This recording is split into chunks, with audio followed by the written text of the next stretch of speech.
This is the VALLOW Daybell murder case. In 2019, we learned that two children, Joshua Vallow and his sister Tylee Ryan, were missing from Rexburg, Idaho. Here's a few things I found pre-2019, just a few things that are of importance to this story. So, as of 2006, marriage records show Lori Ryan married her fourth husband, Charles Vallow. Lori entered the marriage with her son Colby and Tylee, the daughter of her third husband, Joseph Ryan Jr., family members had said in 2014. Charles and Lori adopted Joshua, J.J. Vallow. He is the biological grandson of Charles' sister, Kay Woodcock, who is married to Larry Woodcock. Also, in 2018, April 3rd, Tylee's father, Joseph Ryan, died. He was ruled a heart attack and was cremated, and little other information is available about his death. So in this picture right here of Charles, it shows him pleading for Lori to receive mental health help. The officers weren't determined to really help him at the time. She said she just seemed in a normal state of mind and she was medically cleared. It's sad because in numerous video clips, Charles is literally telling police officers that she is willing to kill him and will kill him. And she calls him like a name, Ned Flanders or something. And it's just all made up in her head in this sick little game they have of believing in something deeper than what life really is. We're LDS. She thinks she's a resurrected being and a God, and remember the 144,000. Jesus is coming next year. She took all the money out of her bank account today. My truck has gone from the airport. She went to the airport and got it. I just flew in from Dallas. Houston and Dallas. So where's your truck? I don't know. Okay. A friend of mine's truck picked me up. I went to the CSI to file a report, which is the community bridges or something. To file a report.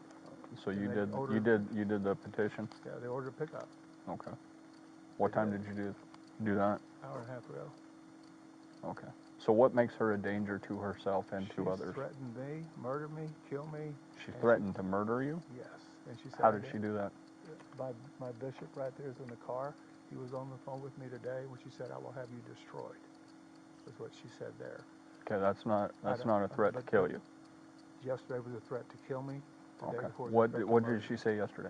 She said, "You're not Charles. I don't know who you are, what you did with Charles, but I can murder you now with my powers." Okay. Okay. All right. Says I'm gonna kill you too. Yesterday was I'm so gonna. So she's speaking as a spiritual being. She's not here. She's lost her reality. So all of this is escalating pretty quickly. The timeline is actually crazy fast. So in June, Melanie and her husband Brandon Boudreau decide to get a divorce because Brandon claims Melanie affiliated herself with similar beliefs as her aunt and joined a cult. So obviously Brandon is not okay with it, which is like the best thing he could have done. And so also already in July, Alex Cox shot and killed Charles. I believe he shot him 4 to 6 times in the chest. And by the end of August, Lori, Tylee, JJ, Alex, and Melanie moved to Rexburg, Idaho. And for the record, Melanie Boudreau is Lori Vallow's niece. She became affiliated with her aunt's beliefs and Chad's beliefs and just followed them everywhere they went. I'm going to backtrack to 2018. Lori and Chad had been talking by then.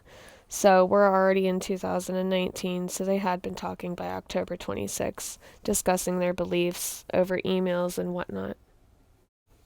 And just days after Alex shoots and kills Charles, Chad sends multiple texts to Lori in what investigators call a romance novel. Chad, who is still married to Tammy at the time, describes in a detailed sex relationship between James and Elena the names he reportedly uses to substitute for himself and Lori, as if he was trying to hide it or cover it up or something like that. So we are already in September 8th, around that mark. when Tylee, JJ, Lori, and Alex visit Yellowstone National Park. Now, this is the last time anyone has seen Tylee alive. Now, on the same day, Chad signs an application with Tammy to increase her life insurance to the maximum amount allowed on the policy. The next day, phone records show and place Alex on Chad's property in the general area where investigators would eventually find Tylee's remains. That same day, Chad allegedly texts Tammy saying he shot a raccoon and buried it in their pet cemetery. So, a couple days before this, Lori enrolled JJ at Kennedy Elementary School in Rexburg on September 3rd. Principal Josh Wilson says less than 3 weeks later, JJ attends class for the last time and his mother unenrolls him, saying he would be homeschooled. Tylee was never enrolled in any school in Idaho, even though Lori claimed her daughter was attending BYU, Idaho.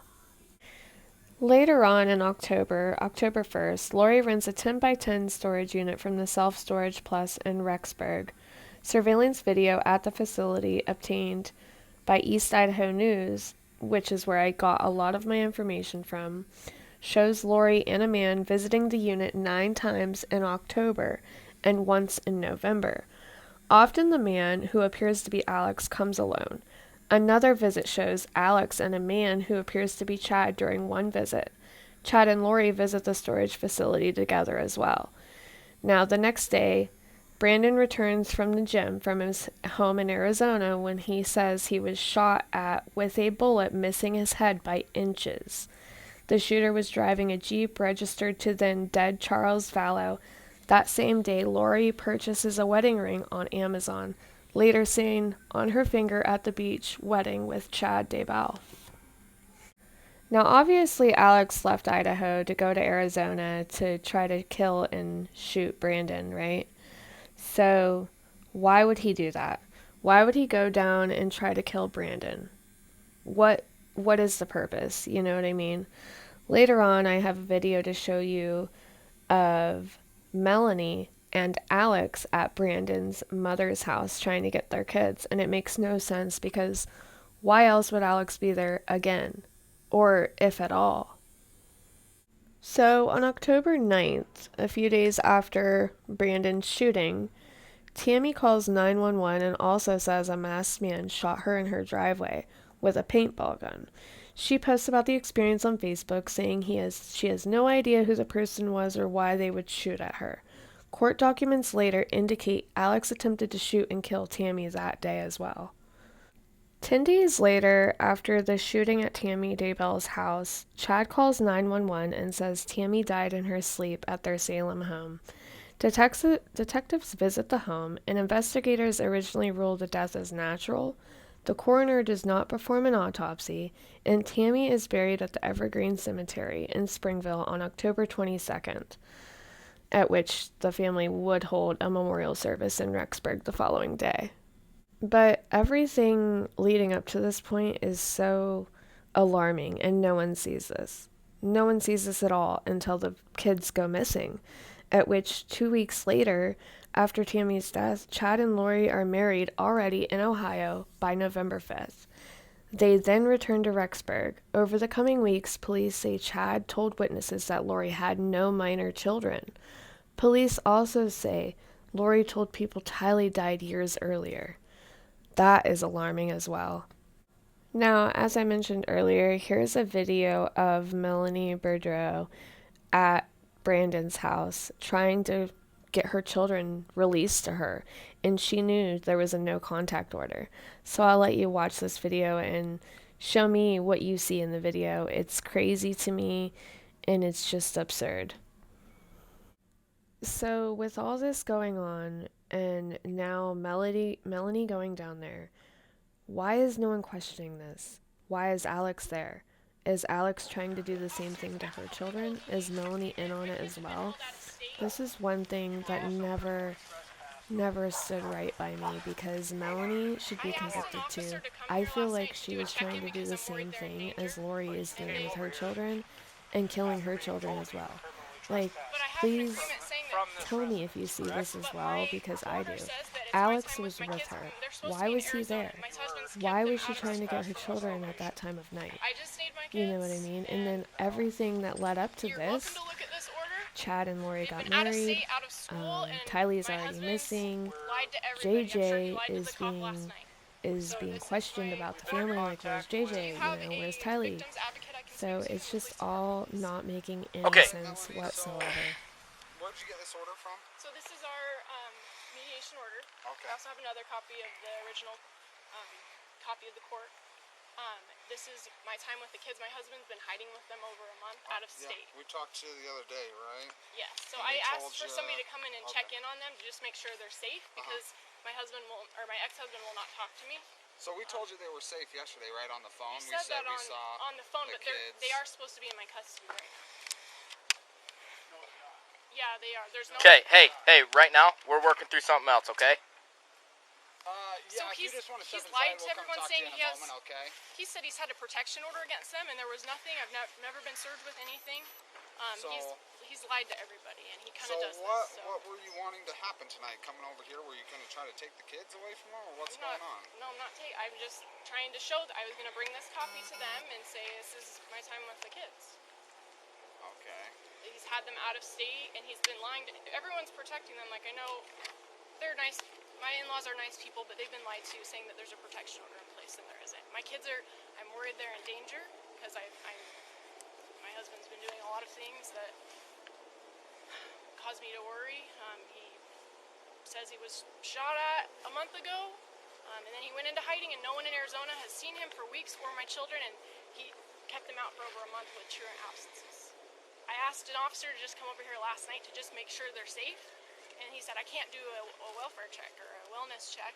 So did For you not some hear reason. me when I was talking? We were talking to you on the phone the other day, and said we came here because you were here. We came here. We checked on the kids. They were Are you talking about okay. yesterday or Yeah. the day before? Day before. The day I before. heard and I had to call in because I didn't know if that was. I just heard something on speaker. I didn't hear everything. I heard that it wasn't super clear, and so I called in the next day and I said, "Can you? Because I don't want to have to go over there again. Can you send an officer to come check Just in?" came over here anyways when we told you that you Well, were I have a. trespassed from. It Well, I doesn't have a matter, legal. right? Well, my children are inside, and they're understand that, probably in right? danger. They're probably in danger. You know that for sure. Like, Well, I know what my ex is capable of, and he has a lot of evil people working with him. So I just wanted to make sure my kids were safe last night, and the So, officer. so do will you do that. think So this I need to was speak the to a right? victim's advocate. Okay, If you I'm can, just. But you were trespassed, correct? You remember that on the phone? I I asked you if you understood, and you stated you did. So, okay. So you understand you're trespassed, right? Yes, but I believe with my order, I can come and just get my. I'm Nope. not going in. Nope. I'm No, not that's- going that- into the house. Nope. I'm just. You're coming in. trespassed from the property. You being on the lawn right now is a violation of that trespass. Well, I can get off. Well, it doesn't Just- really matter No. now. I'm not trying to barge into their house or to run and take my. I'm just trying to be peacefully, trying to do what's right and what's in my order. Is this an order from Arizona? Yes, when it you were is. in there? They're illegally out of state right now. Like he's keeping them out of school for over a month. I've been searching for them. I don't know what else to do. I asked someone to just come over and see if they're safe last night, and Carlson probably scared them off, saying there's a protection order, and there's no protection order. We can go and look everything up right now. Okay. I haven't seen or talked to my kids. I have a 2-year-old, 4-year-old, a 6-year-old, and a 9-year-old, and they haven't seen their mom for over. And my husband's been doing drugs, and he's. Well, this is has probably not the mental best way to illness. go about it, right? To come here and try to. I tried asking if an officer. We're I was safe, told I right? have a mediation. I have this court order saying it's my time with the kids. If I know where they're at, I can go and get them. No, so you can't come over here and forcefully take them. Not forcefully. I'm and just we knocking, can't come saying over here I and was forcefully going to give them an take order them because out, I know right? they've been lied to, saying there's Okay, a well, protection order. That's something that you're going to have to take up with the courts, right? Like we told you the other day. You're going to have So to go to I the don't know if they're courts. safe, and I feel like they're in danger. We and can go in there and check and see if they're safe. If you And then we can, can come sir. back here and we can tell you Sir, they're if you safe. can. Stop talking, okay? We can go in there, check if they're safe, but we already trespassed you from this property saying you can't come back here. And what you do, you came back here. And it doesn't matter if you got this piece of paper.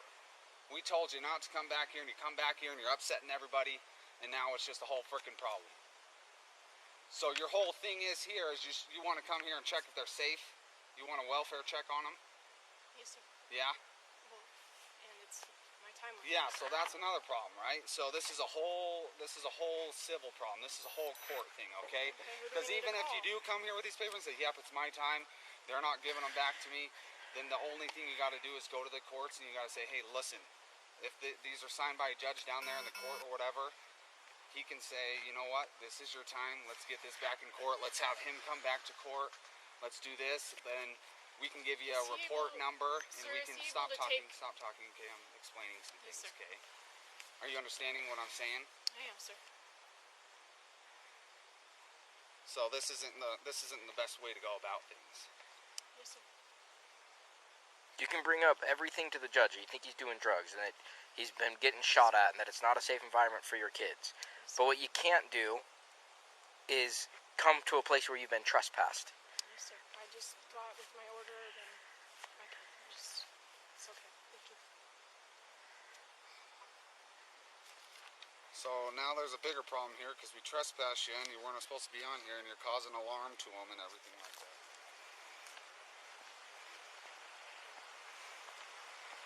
What's up, Alex? You have your ID on you, man?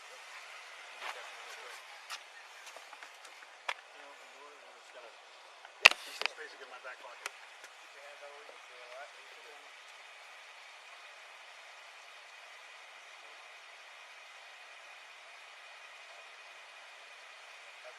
Sure.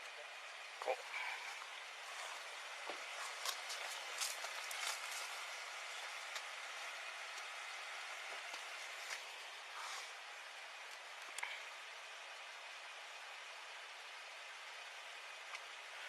How's it going? Pretty good, dude. Not bad.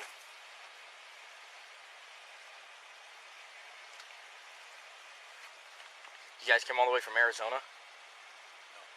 Oh, where were you coming from? Idaho. Oh, Idaho. That's right. Go ahead.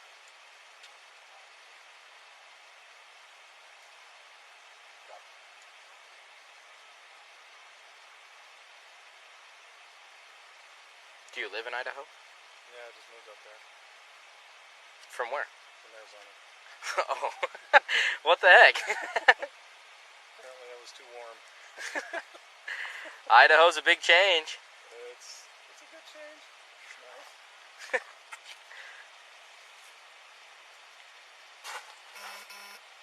Alright, here's your ID back, man. Thanks, Alex. Appreciate it, man. No problem. I can turn the dome light on if you like. Well, it'd keep my light out of your face, probably. I'm just, with everybody here, we can watch her, and then all of a sudden she's like, yeah, I got somebody out here. We're like, whoa, just let's make sure everybody's safe and okay. You know what I mean? Yes, So, I'm not moving. cool. None of that. Yeah. So, as you can see in that clip, there's more than meets the eye, right? I hope you guys see that as well. So I wanted to throw that video in there. I'm not sure if it got around YouTube or the news media outlets as much as it should have. But I'm going to go ahead and wrap this up.